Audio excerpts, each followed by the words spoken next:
Chamada hoje, né? Não. Hoje é tudo direto. Aliás, Sim. gentilmente está aqui com a gente o nosso professor aqui, que é o Rodrigo Silva. O Instagram dele é @Rodrigo Silva, de Arqueologia. O nosso Teólogo. professor aqui, teólogo. E ele vai explicar toda essa história que a gente não consegue entender. Palestino, judeu, israelense. É uma confusão, é um caldeirão. Ali está tudo. E esse é o homem que mais entende sobre esse assunto. Está sempre lá fazendo arqueologia. Tem o canal dele do YouTube, que é um Muito grande bom. sucesso. E nosso parceiro aqui na Jovem Pan. Como é que a gente pode simplificar e explicar para as pessoas que estão acompanhando o programa e estão vendo agora pela primeira vez esse momento que você já conhece muito bem, né? Quando eu até falei, para mim é um prazer, entre aspas, de estar com vocês, mas não por essa temática. Sim, Ele está sim. discutindo outras coisas aqui. Mas resumindo assim, o que eu percebo é que as pessoas hoje estão ouvindo palestino, israelense, judeu, como se fosse um idioma que eles sabem um pouquinho. Só um pouquinho, um básico, e ver duas pessoas conversando, ele entende uma palavra solta aqui, outra ali, mas ele não consegue entender o todo. Então, eu vou tentar dar algumas nomenclaturas aqui. Em primeiro lugar, Abraão foi o pai de toda a nação hebraica. Tá bom? E Abraão foi apelidado de Hebreu. E de onde vem esse nome Hebreu? Tem duas possibilidades. Um é que o ancestral dele se chamava Eber, a outra é que Ivri significa aquele que veio da outra margem do rio. Como Abraão chegou na terra de Canaã, o pessoal deu apelido. Igual fala assim, esse aí é o Chico Mineiro, é o Zé Baiano. Menino do Rio. Esse aí é o Ivri, que veio do outro lado do rio, porque ele veio da Mesopotâmia. Sim. Então, a partir desse apelido ao clã dele, os filhos de Ivri eram hebreus. Tá bom? Então, daí vem o nome hebreu. Esse nome foi usado, os hebreus. Aí vem Jacó, que era neto de Abraão. Perfeito. Teve 12 filhos. E Jacó, numa luta espiritual, teve o nome dele não necessariamente mudado, mas acrescentado para Israel. Porque Yaakov significa aquele que vai no calcanhar do outro. Só que você sabe que alguns nomes, depois de um tempo, eles sofrem semântica e muda o sentido. Por exemplo, Judas é um nome lindo. Judas significa louvor. Mas como Judas traiu Jesus, agora eu falei, isso é um Judas. Judas passou a ser traidor. Então Jacó passou a ser enganador, mesmo que etimologicamente não tenha sentido. Os 12 filhos de Jacó também eram chamados de 12 filhos de Israel. E aí, quando eles saem do Egito e vão para a terra prometida, eles são chamados de as 12 tribos de Israel e israelitas. Tá. Aí, fechando o nome para chegar nos palestinos, quando vem a época do cativeiro da Babilônia, o que havia acontecido? Os assírios haviam destruído 10 tribos de Israel do norte. Só sobraram 2. A tribo de Judá e a tribo de Benjamim, que era desse tamanhozinho. Então, a partir de então, como a maioria das tribos apareceram, todo mundo foi indistintamente chamado como se chamavam os da tribo de Judá. Judeus. Agora já não é mais da tribo de Efraim, judeus. Assim vem os judeus, e agora, quando criou o Estado de Israel em 48, aquele que é cidadão dali é israelense, não israelita, como era no tempo da Bíblia. Então deu um resumão da parte de Israel e depois posso falar da parte dos palestinos que você quer falar aí. Não, eu ia te perguntar, que tem a ver com Não sei se ficou clara a explicação. Ontem o Maduro, não sei se você viu o Nicolás Maduro, Eu não perco falou tempo com o Maduro. que Jesus era palestino e que ele foi crucificado pelo Império Espanhol. Nossa. Eu não conheço tanto quanto você, mas me pareceu bastante... Bastante o quê? Bastante... Tem um nexo. Como que eu posso fazer? Um negócio meio surreal. Gente, assim. convictão Mas que ele falou disso. E eu queria que você explicasse, assim... Vamos lá. Eu vou falar uma coisa que vai parecer até polêmico. Sabe que o palestino, na verdade, não é palestino. Eu vou explicar por quê.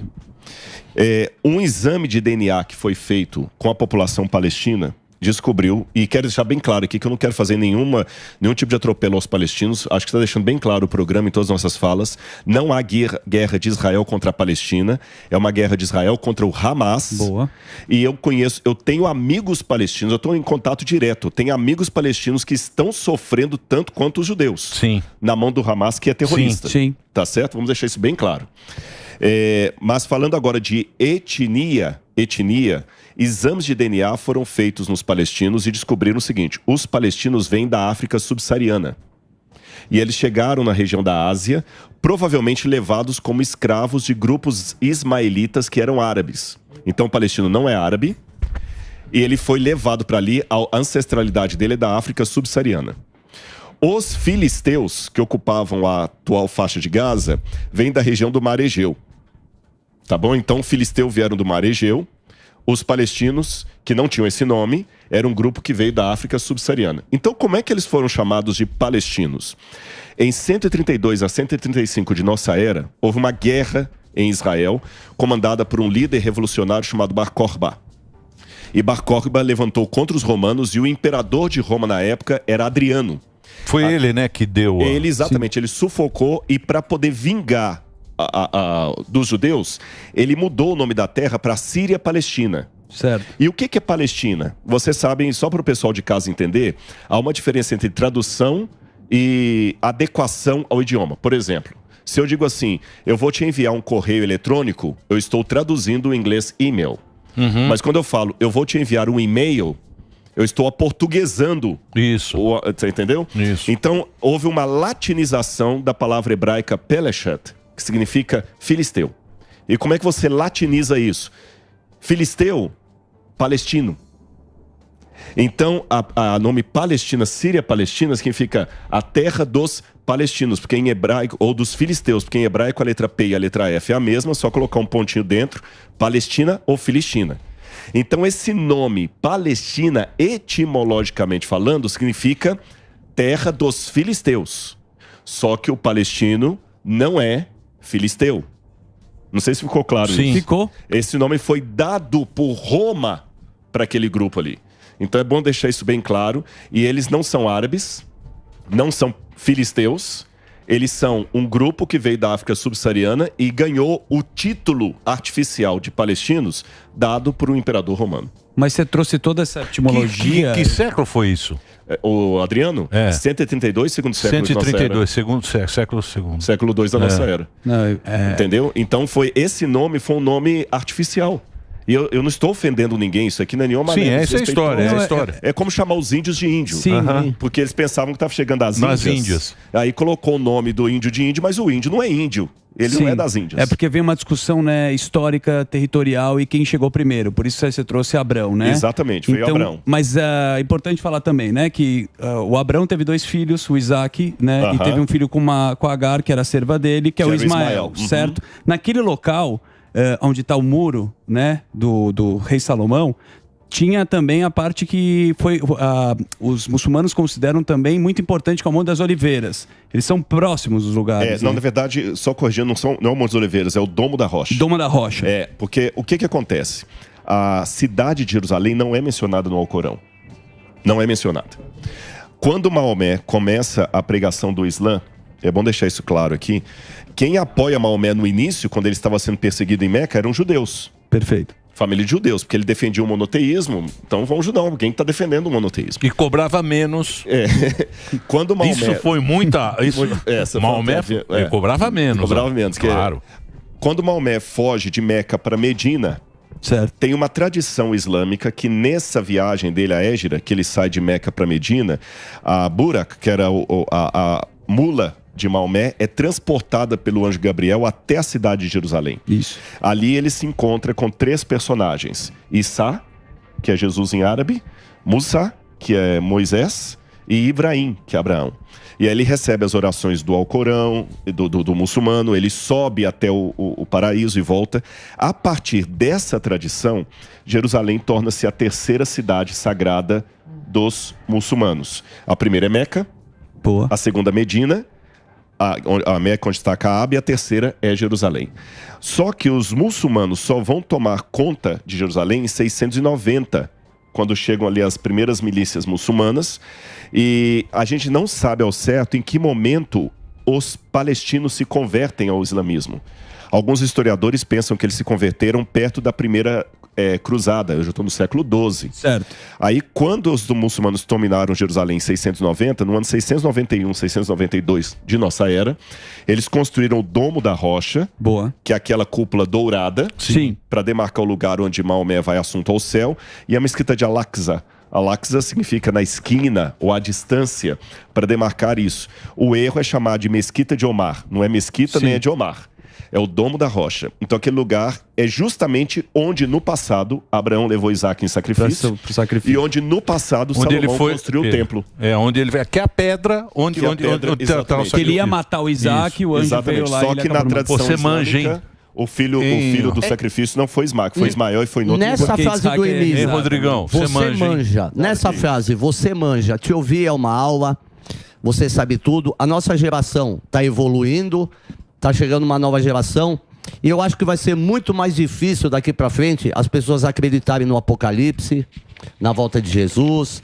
Eu queria saber a sua opinião. A gente está vivendo tudo isso. São sinais?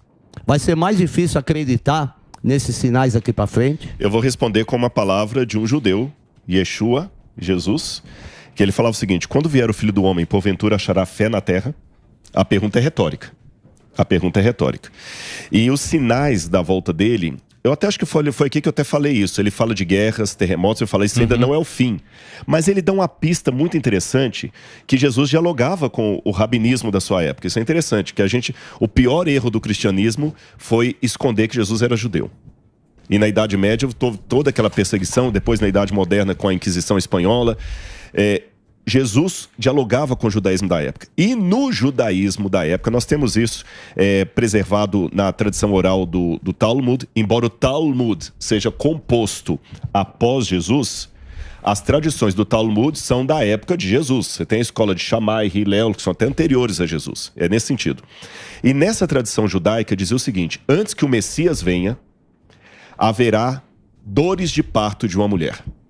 Isso. Porque naquela época havia muito problema de mulher que morria quando dava à luz a criança nascia. Então, quando a mulher estava grávida para ganhar o bebê, era um misto de alegria e de angústia, porque ela pode morrer. Agora, quem é pai aqui, já acompanhou o nascimento de um bebê, sabe que uma mulher, quando ela começa as contrações, o bebê pode nascer em 2 horas ou 18 horas depois. Então, Jesus falou que esses sinais que você falou seriam o princípio das dores, e no grego é as dores de parto. Tá certo? Então nós estamos vendo agora, nesse momento, mais uma contração profética desse mundo. Essa criança pode nascer agora ou daqui a 18 horas. Mas eu sei de uma coisa. A minha esposa, não temos filho ainda, mas o dia que ela engravidar, eu não vou esperar dar as 18 horas para ver. Ou na primeira contração, eu já vou correr para o hospital. Então, eu não sei quanto tempo ela vai demorar da primeira contração até o nascimento da criança. Mas é interpretativo. A dor do parto não pode ser crianças sendo mortas com barbárie pelos terroristas e tal. Não é um pouco essa dor do parto? Porque, queira ou não queira, aquele filho veio de um parto.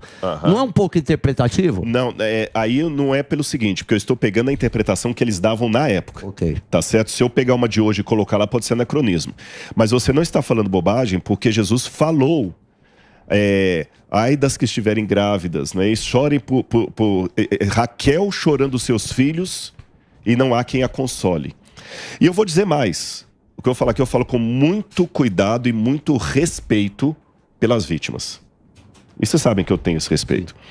Sabe como é que se diz em hebraico martírio? Kiddush Hashem. Kiddush Hashem, traduzindo ao pé da letra, é santificar o nome. Que nome? O nome do Rodrigo? O nome do Emílio? Não, o nome de Deus. Eu não digo que Deus quis essas mortes, mas uma vez que elas aconteceram, eu faço uma homenagem póstuma aos mártires que precisaram morrer para mostrar para o mundo que o Hamas é terrorista. Talvez é o que precisava para a ONU repensar, porque pela ONU o Hamas não é terrorismo. Porque o que acontece... Precisou alguém morrer para mostrar o que eles são. Demorou pra turma. Demorou. Então são mártires. Mas o que acontece, viu, Rodrigo, que a gente vê com esse negócio da ciência, o homem sabe mais, o homem sabe tudo. A gente perdeu a ligação que a gente tinha com... Sim. Perdeu muito, principalmente o mundo ocidental. Né? Por isso que a gente tá nessa enrascada, eu acho. Sim, não, o C.S. Lewis dizia que muitas tragédias que acontecem no mundo são um megafone de Deus gritando para uma população ensurdecida. Porque, convenhamos, é trágico, é terrível. Lógico. Mas se não tivesse acontecendo isso, a vida da gente ia ser só piada. Boa. Não, nada contra piada. Eu até digo, se o homem não sabe rir de uma boa piada, desconfie da religião dele. Obrigado. Mas vocês sabem, a vida não pode ficar só de piada, senão você não leva a sério. Pois é. E as pessoas não estão levando a vida a sério. Ô Rodrigão, você que é bom de cronologia, a gente fala tanto, né, do Hamas e agora ele consegue ser classificado como um grupo terrorista. A origem do Hamas, como é que foi? O Hamas começou em 1987 E, aliás, eu falo mal do Hamas para proteger os palestinos que sofrem na mão do Hamas. E eu falo isso como testemunho ocular de amigos palestinos que falaram isso. Eu não li isso no Google. Não, tá certo? O Hamas é o seguinte, o Yasser Arafat, apesar de também ter muita hostilidade, às vezes, na fala dele, o Yasser Arafat queria a paz. O Yasser Arafat tinha o partido do Fatah. O partido do Fatah. Nos anos 80, né? Nos anos 80. Mas os caras também... Até antes. Falam que ele era marqueteiro. Mas fala que ele falava, não sabe se ele mentia em árabe ou em inglês. Exatamente. Mas de qualquer maneira, estavam tendo quase um acordo. Que foi o negócio de Yitzhak Rabin com Bill Clinton. Exatamente. Shalom Havel. E lembrem, quem matou Yitzhak Rabin não foi um palestino. Sim, foi um fundamentalista. Foi um fundamentalista judeu. Sim. Então nós temos dos dois lados os extremistas. Certo. Tá bem? A gente não pode esconder isso. Lógico. Quando o pessoal começa a falar o seguinte, a Palestina está oprimida, eles não estão mentindo de tudo, porque tem grupos que realmente oprimem. A gente não nega, Israel não nega isso. Tem no lado ali que eram assentamentos que alguns israelenses estão forçando a barra e não estão deixando. Isso é verdade. Tem grupo ortodoxo em Israel que não considera Israel como Estado. Tem cristão que passa na cidade velha de Jerusalém e alguns cospem em cima das crianças a cuspir. Eu não apoio isso. Agora, por outro lado, não conto outro detalhe. 87, quando o Hamas cria o partido, o Hamas ele vem de um braço da Irmandade Muçulmana, que já tinha tentado um golpe de Estado no Egito e ficaram no poder um pouquinho. Certo. E eles queriam promover a Sharia, que é a radicalização dos ensinos muçulmanos. A Sharia foi promovida também no Irã, embora o Irã venha de um grupo xiita. E a Irmandade Muçulmana Nossa, fugiu, não, deu branco agora. A Irmandade Muçulmana. Os xiitas e os sunitas, obrigado. Eram sunitas. Então, o Hamas é um grupo que sai da Irmandade Muçulmana e quer implantar a Sharia, por exemplo, na Palestina. Porque na Palestina as meninas não são obrigadas a usar véu. Tá certo? As mulheres podem estudar. A Palestina é desenvolvida nesse sentido. A mulher pode estudar, pode dirigir carro e tudo. Eles queriam colocar isso na marra. É mais pensamento talibã, né?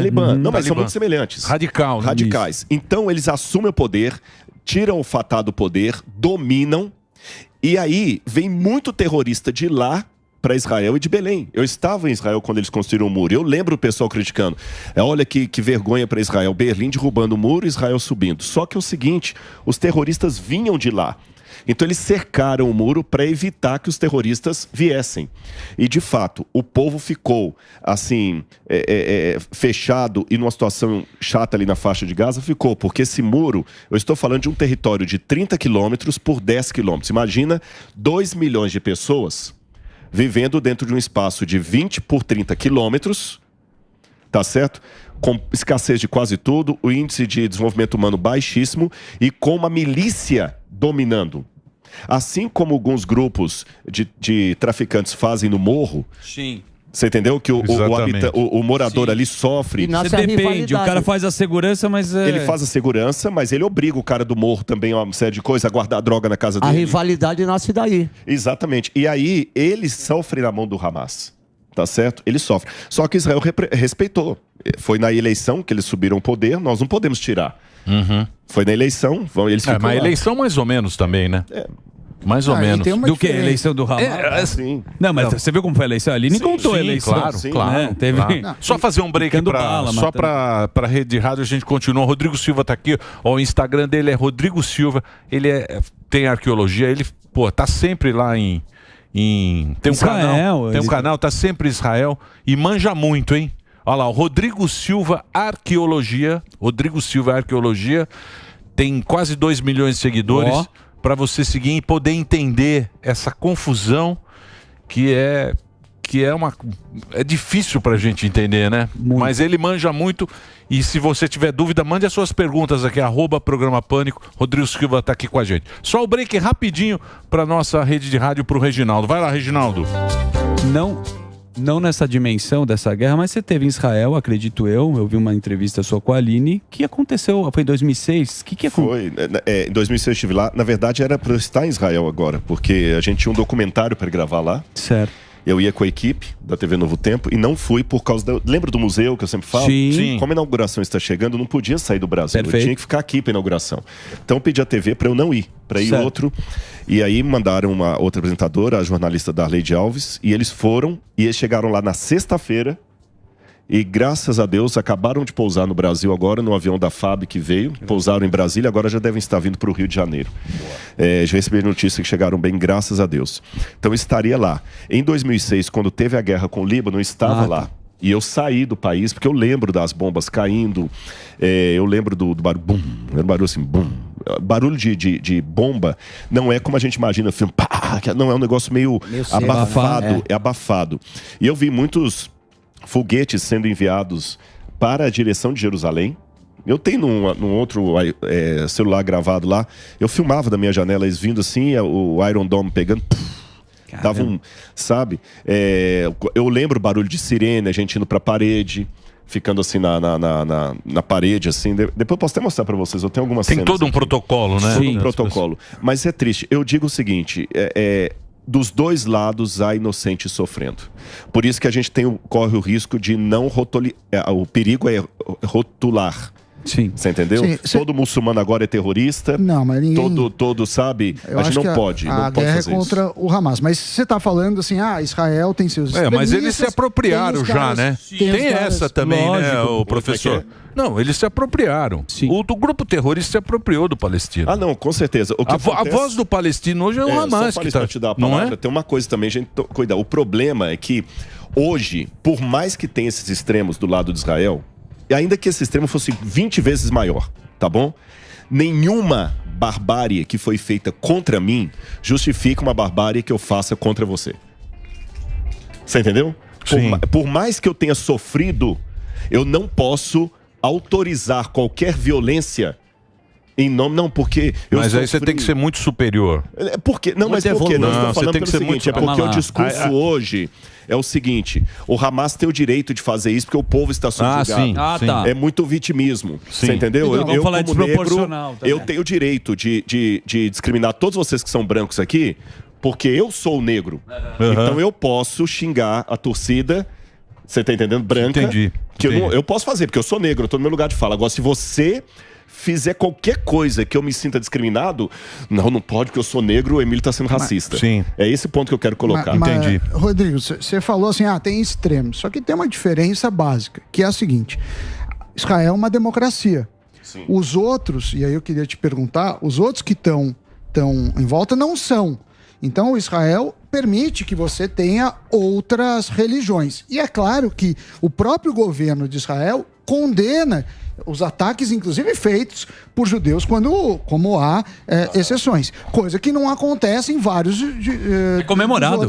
Dos outros países. Então, quer dizer, tá bom, tem fundamentalista de todo canto. Só que aqui o cara é preso, em Israel o cara é preso e vai pra cadeia. No outro, o cara é elogiado. Então, quer dizer, eu queria que você falasse um pouco do papel do Estado de Israel e como é o papel do Estado dos vizinhos. E agora também, o Morgado até falou, eu confirmei aqui, 15 drones e 20 caras de paraquedas, né? Paraglider. Que estão atacando para o Líbano. E a defesa americana, o Departamento de Defesa, pediu na Embaixada de Beirute para os americanos saírem imediatamente do Líbano. Então a guerra está, infelizmente, escalando. Tá entrando. Eu vou responder a você com uma ilustração de Jerusalém. No chamado Muro das Lamentações... O Kotel. Porque os judeus mesmo não chamam de Muro das Lamentações. É verdade. Isso, cristão que deu esse nome, né? Nesse muro, eu várias vezes, Rodrigo, já fui com a minha Bíblia, aquela Bíblia velha que eu trouxe aqui, orar no Muro das Lamentações.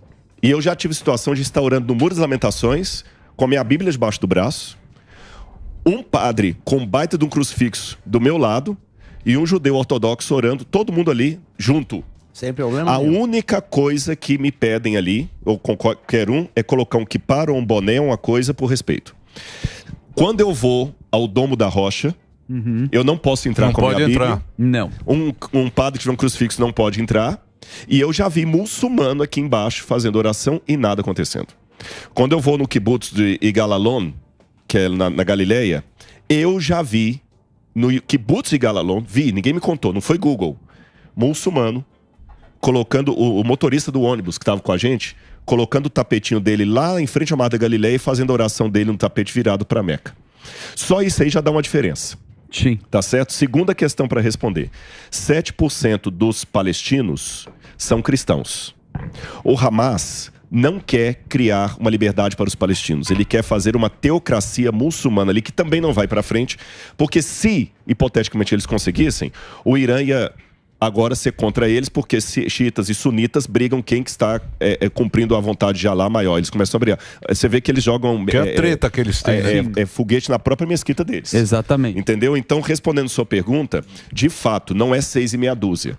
Em Israel, na Ben Yehuda, todo sábado à noite, tem um grupo de cristãos cantando ali na Ben Yehuda. Não sei se você foi lá.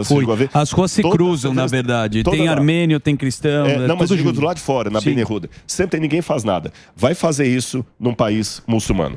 Então nós temos que lembrar que eles querem destruir Israel. E de fato, não é 6 e meia dúzia. Eu só pontuei que existem também os extremos do lado de Israel, porque a acusação que é feita é que a gente nunca vê quando o erro é do outro lado, só vê do lado do palestino. Não, a gente reconhece que tem um erro do outro lado, mas está coberto de razão. Não é 6 e meia dúzia. É apenas o reconhecimento que há extremistas dos dois lados, mas do lado da ditadura é muito pior. Não, do lado de Israel, o cara se fizer isso vai preso. Deixa eu chamar o Mota. Mota, o Mota tá com a gente também. Boa. Obrigado, viu, Mota? Mota aí, pô, dando essa Mota, categoria ao nosso programa.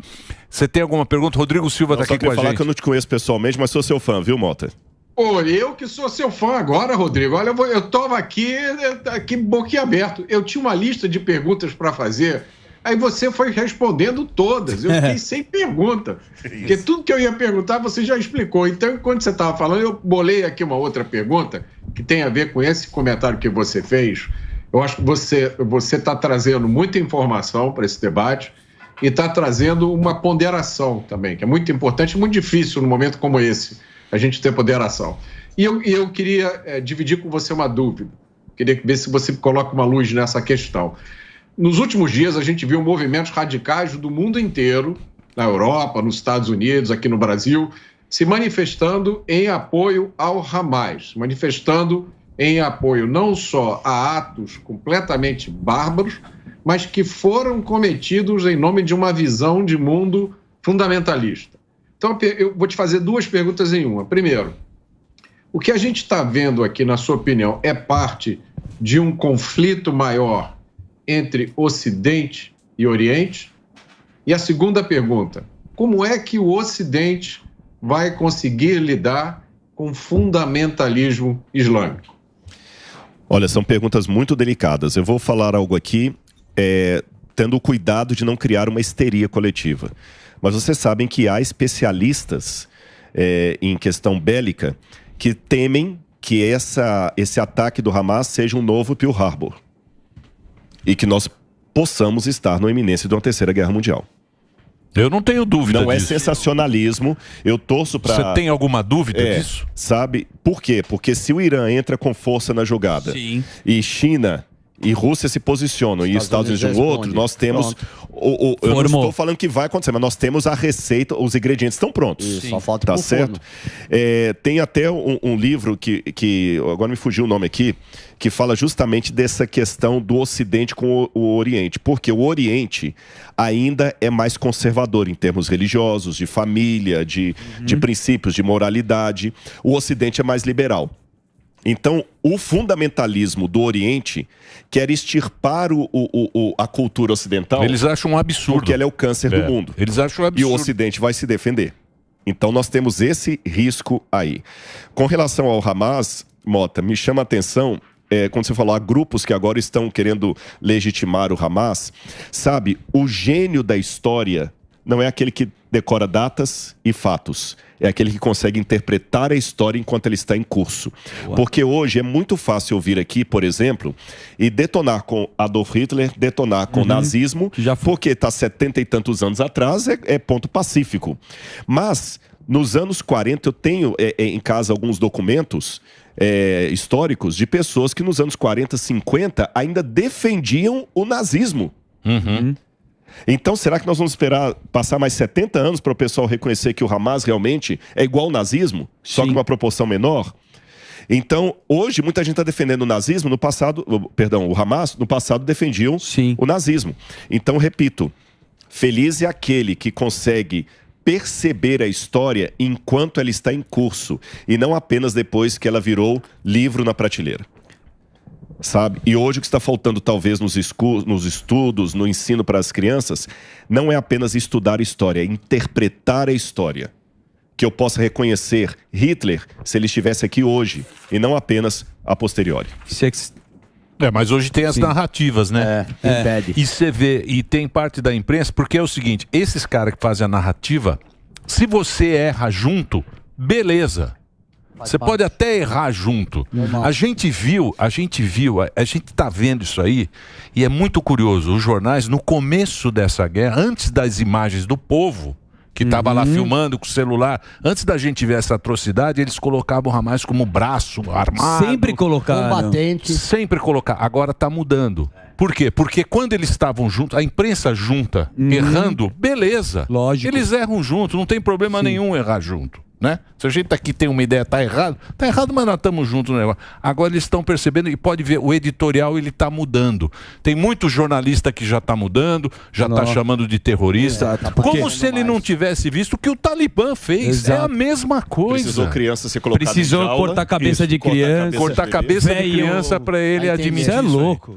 Entendeu? É verdade, aí não. Demorou, entendeu? Porque o que cria? Vai falar daqui a pouco. Ivo, pode adotar. Vamos falar, é desproporcional o que Israel está fazendo. Daqui a pouco vem essa narrativa. Se essa entrevista fosse há 2 semanas atrás, falando as mesmas coisas que eu estou falando aqui, a gente já teria recebido um processo. Por isso que a gente tem que sempre defender a liberdade da internet. Porque se não tivesse a internet, ia ser só narrativa que a gente... Um ia defender um, outro ia defender o outro. Boa. É isso, Mota. Por isso que eu gosto do Mota. Eu queria fazer outra pergunta aqui pro Rodrigo, que é a seguinte, Rodrigo, eu sou curioso, gosto de ler, conheço um pouco de história, mas não conheço tanto quanto você. Agora, pelo que eu me lembro, quando começou a expansão árabe, quando se criaram os califados, os árabes ocuparam lá a Península Ibérica, os judeus gozavam de uma certa proteção dos árabes, né? Porque eles eram um dos povos do livro. Eu fui a Israel alguns anos atrás, visitei a igreja do Santo Sepulcro, me contaram que, pela tradição lá, a chave da igreja fica com uma família muçulmana. Desde quando começou esse fanatismo muçulmano contra os judeus, se a tradição árabe começou com uma tradição de tolerância? Olha, excelente pergunta, Mota. Quando a gente pega lá atrás, eu acho que eu mencionei rapidamente aqui que quando Maomé começou as primeiras pregações dele em Meca, quem apoiou Maomé contra os inimigos de Maomé eram famílias de judeus.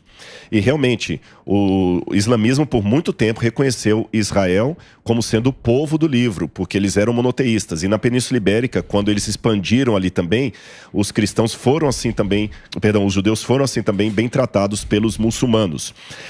Acontece o seguinte... Quando Maomé morreu, já tinha uma disruptura ali no islamismo entre os sunitas e os xiitas. Quem vai dar continuidade ao trabalho do profeta? Os parentes dele ou os homens de confiança dele? Então, o sonho frustrado de Maomé é que ele nunca conseguiu fazer o grande Estado Islâmico, porque sempre tinha divisões entre eles. Porém, a confusão, a meu ver, começa no século XII. Por que no século XII? Quando a igreja na Europa começa, junto com os feudos, a mandar cavaleiros templários para atacar Jerusalém, ali começaram alguns a verem os cristãos como infiéis. É a primeira vez que o nome infiel é atribuído a cristão, e a partir do século XII, quando começam as cruzadas. Mas ainda não era uma coisa dinâmica. Quando eles estavam fora da Ásia, eles reconheciam bem os cristãos. Quando estavam em Jerusalém, eles viam os cristãos como inimigos, porque eram os cavaleiros templários, os cruzados. Então, naquela briga toda ali, sempre ficava assim. Lá eles eram rivais, mas na Europa estavam tudo bem. Quando depois os árabes são expulsos da Península Ibérica, é justamente um período que vai surgir uma outra contraofensiva dos muçulmanos. Não através de um grupo árabe, mas através de um grupo turco, os otomanos. Em 1517, eles ocupam aquela região, entendem que os cristãos são inimigos, invadem ali, tomam Istambul, que na época era Constantinopla, acabam com a Idade Média, e desde 1517 até 1917, todo o Império Otomano sempre reconhecia os cristãos como inimigos, inimigos, inimigos. Com a queda do Império Otomano é que começam a surgir essas potências muçulmanas ali na região do Oriente Médio. O Líbano é criado depois da Primeira e Segunda Guerra Mundial ali, né? O Império cai em 1920 e 21, se não me engano, com Ataturk. Aí começam esses... o otomano caiu na Primeira Guerra, né? Oi? Os otomanos caíram na Primeira Guerra. Mas ficaram o quê? 500 anos, né? Foi de 1500, mais, foi de 1517 até 1917. Quanto tempo é isso aí? Muito. Então aí, nesse aspecto, esses líderes que surgem, cada um vendo ali, começaram a ver os cristãos ocidentais como inimigos, porque eles representavam os partidos colonialistas que queriam tirar proveito deles, e aí foi se intensificando essa perseguição aos cristãos em países que queriam adotar um sistema teocrático mais forte, como foi o caso dos ayatollahs lá no Irã, que antes recebiam bem os cristãos, depois pararam de receber, e hoje na Turquia há uma tolerância em termos. Sim. Porque dependendo da situação, você pode ser preso por ser um cristão que está, por exemplo, praticando a pregação, proselitismo. Mas a Turquia queria entrar na comunidade europeia, né? Queria e não conseguiu. Não conseguiu, né? É a frustração deles. A frustração da Turquia hoje é não ter. Eles queriam se ocidentalizar, mas aí não foram aceitos pela comunidade.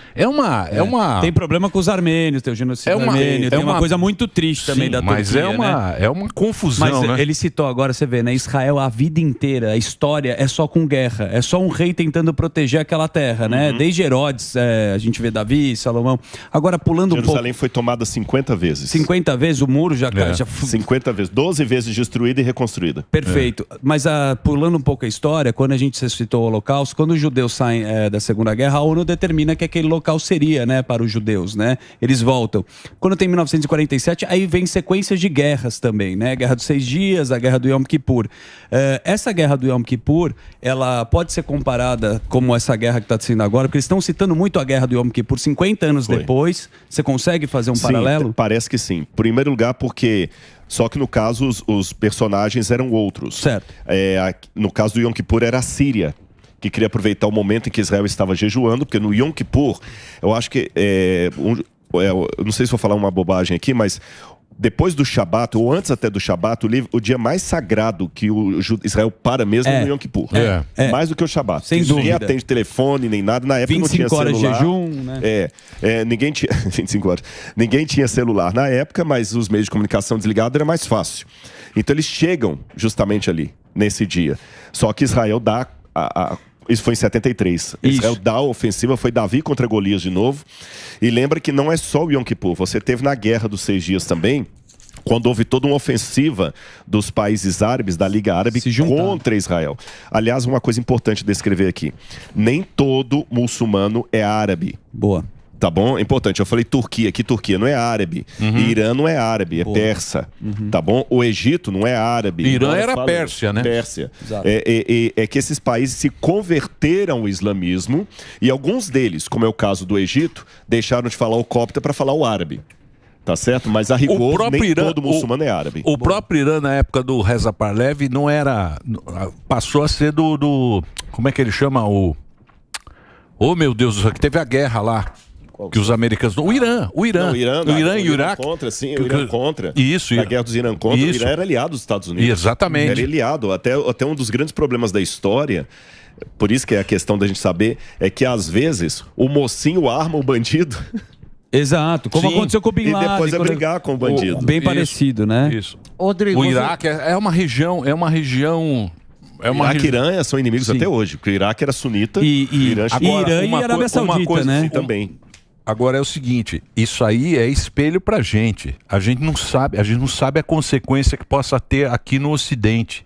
Isso que está acontecendo em Israel. Já está tendo, né? O problema do petróleo, porque hoje o mundo está, a Bolsa de Valores já sofre, ou seja, já estão havendo consequências, né? É que a gente não percebe, a gente vai sair daqui, vai almoçar. A turma aqui no chat aqui tá tudo brincando, viu? Tá tudo a turma tá brincando, porque não bateu na porta e confirmando o Morgado, o Luiz Kremer, que esteve aqui com a gente, o Chicão, falou que o Hezbollah com drones agora tem sirene, população nos bunkers, agora neste momento. Foi o que eu falei. Né? Então, confirmando o Morgado. A única coisa que eu ainda não confirmo é o exército americano, de fato, a embaixada americana está pedindo para eles saírem imediatamente do Líbano. Isso, se alguém puder confirmar. Então, mas você acha que o Líbano já desconfirmou? Você acha que o Líbano tem interesse? Não, não tem por isso que eu interesse. falei, é bom explicar o que é o Hezbollah, porque o que acontece nessas guerras da 67, quando tomou Jerusalém, quando ocupou a Península do Sinai, Israel avançou um pouco nas fronteiras para poder se proteger. E entrou no Líbano, as tropas israelenses chegaram aí até perto de Beirute. Porque, gente, estava todo mundo querendo destruir Israel. Lembrem que... 6 dias, né? Exatamente. Foi em 60, 6 dias. 67. Israel não tinha o poder militar de hoje. Foi uma vitória assim que ninguém esperava. Agora, o que acontece? Israel é a minoria ali, porque é o único país judeu do mundo. Você tem vários países muçulmanos, igual eu falei aqui. Mesmo que não sejam árabes, são muçulmanos. Israel é um país só. Certo. E eles querem varrer Israel dali. Eles não querem só criar um país para os palestinos. Na verdade, muito árabe não está nem aí para os palestinos. Eles querem destruir Israel. É isso que eu quero entrar. Você citou... Pera aí, eu tenho que fazer um break agora. Um break pro Reginaldo? É só pro Reginaldo. Papai. Só pra você, viu, papai? Papai do ano. Aí, parabéns aí, Reginaldo. Reginaldo vai ser papai, ó. Aí, depois de velho, ó. Isso. Ei, rapaz, ele trabalhando, hein? Papai cima do cavalo na charrete. Trabalhando no cavalo. Pô, faz o breakzinho aí, Reginaldo. Manda bala. Talvez não seja o uso da palavra, não entre mesmo, mas você vai entender. Você citou, Israel foi invadida 50 vezes, teve que se reerguer sozinha, e sempre ela contra ela com ela mesma e tal. O que falta para o mundo? Tipo, essa que não existe a palavra, para ser o xodózinho do mundo. Sabe aquele nosso segundo país, o país do coração, de tanto que já tudo que passou. O que falta para o mundo entender o que Israel passa e começar a estender mais as mãos, já que eles estendem as mãos para a gente a qualquer momento que precisar? Olha, Brumadinho estavam aqui, né? Covid também. Eu ia dar um exemplo parecido com esse. Covid também. Falta ao mundo solidariedade, amor, filosofia da história, como eu falei. O pessoal estuda a história depois que vira livro. É igual eu falei, hoje é fácil detonar com o nazismo. O negócio é se posicionar contra o nazismo enquanto o Hitler está vivo lá, dominando. Isso. Hoje é fácil criticar a suástica, né? Então, o pessoal tem que ter mais inteligência emocional, espiritual até, eu diria. E nesse aspecto, olha qual que é o problema de, às vezes, a gente usar a nossa raiva como vingança. Nessa questão de Israel se proteger, que chegou até ali, quem enfrentou... Lembra que eu falei da guerra de 6 dias e tudo?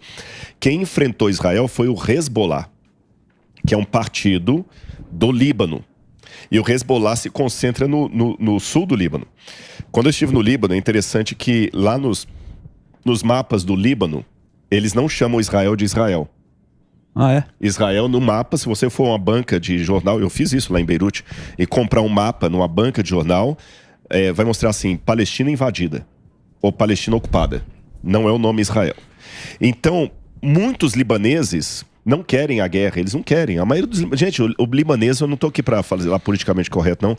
O Líbano tem uma comida maravilhosa, um povo maravilhoso. Eu fui ultra mega power bem tratado no Líbano. Eu fui muito bem tratado no Líbano. Um pessoal pacífico que está lá sofrendo ainda por causa da explosão daquele porto. Sim, sabe? Foi recente. O povo sofrendo, mas um povo alegre, pacífico, um país limpo, apesar de tanto problema. Eu amei o Líbano. E muitos não concordam com o que eles chamam o partido. O partido, nem fala o nome. Uhum. Mas do Hezbollah, né? Do Hezbollah. Para outros, o Hezbollah é o que os protege contra Israel. Porque existe um outro problema também, que é quando você fica... O Emílio falou das narrativas. Uma criança que nasce com uma narrativa... Lógico. Você tá entendendo? Judeu não presta. Muçulmano não presta. Branco não presta. Sim. E aí eu tenho preocupação com as narrativas de hoje, Emílio. Você entendeu? Que muitos adolescentes estão criando assim... Todo branco é um estuprador. Opressor. É um opressor, não sei o quê. A mesma coisa. Essas narrativas que constroem situações como essa. Então muitas crianças crescem falando assim... Israel é o eixo do mal. Eu vi numa cidade libanesa, dentro de uma mesquita, tipo um cofre que a gente coloca para colocar oferta na igreja. Sim. Né? Eles têm também um cofre. E no cofre tinha lá o símbolo de um míssil caindo em cima de Jerusalém. Então agora o Hezbollah oportunista, porque o problema não era com eles, já que a faixa de Gaza está mandando um míssil aqui, vamos jogar daqui também. E o mundo não se preocupa, né? Você com entendeu? ninguém, né? A Síria não está mandando nada porque a Síria tá quebrada. Os refugiados sírios estão fugindo para o Líbano. Ou não ficar quieta. A Jordânia tem relações diplomáticas com Israel. Então é complicado isso. Então eu me preocupo muito com as narrativas, porque você faz uma mentalidade... Mas para isso a gente precisa da honestidade, né? Da honestidade intelectual. Exatamente isso. E esse é que é o problema. Se perdeu. Esse é que é o problema. E a ONU também? Então. É porque hoje a honestidade intelectual ela pode te cobrar hoje uma situação muito delicada. Ter a coragem de se posicionar pelo que é correto, sabe? Medo de cancelamento. Valor moral. De viver? Exatamente. Rodrigo, medo de cancelamento. Medo de cancelamento. A pessoa tem medo. Seria a vida. Sabe, tem uma autora americana que eu aprecio muito, chamada Ellen White. E ela fala o seguinte: o mundo precisa de homens. Aí, como ela fala no século XIX, hoje eu traduziria por pessoas, né? Pessoas de valor que não temam ficar firmes pelo que é correto, ainda que caiam os céus. E isso que eu falo para vocês, olhando para você que está em casa, eu falo para mim mesmo: que Deus me dê a coragem, vinda de Deus, para ser fiel àquilo que eu acredito, mesmo que eu correr risco de liberdade ou de vida. É isso aí. Boa, Rodrigão. Rodrigão, obrigado, hein? Eu que agradeço. Você tinha que estar dando uma aula lá. Bicho. Parabéns aí, cara. Você tem que ir lá no Jornal Nacional dar uma aula dessa lá. Geopolítica pra turma aí. O Jornal Nacional tem audiência grande lá à noite, que está dando uma aula aqui, ó. Pessoal da Globo. E grátis. Pessoal da Globo é grátis. @Rodrigo Silva. Entra lá que ele vai aí dar uma aula. Ele responde a direct. Exatamente. Muito obrigado pelo papo aqui. Sigam as redes sociais do Rodrigo, nosso parceiro aqui da Jovem Pan. Rodrigo Silva, Arqueologia. Você entra lá e ele tem um trabalho muito bacana. Ele é teólogo, professor e curador. E tem um museu dele que vai inaugurar aqui brevemente. Obrigado, viu, Rodrigo? Valeu, grande Rodrigo. Obrigado pelo papo.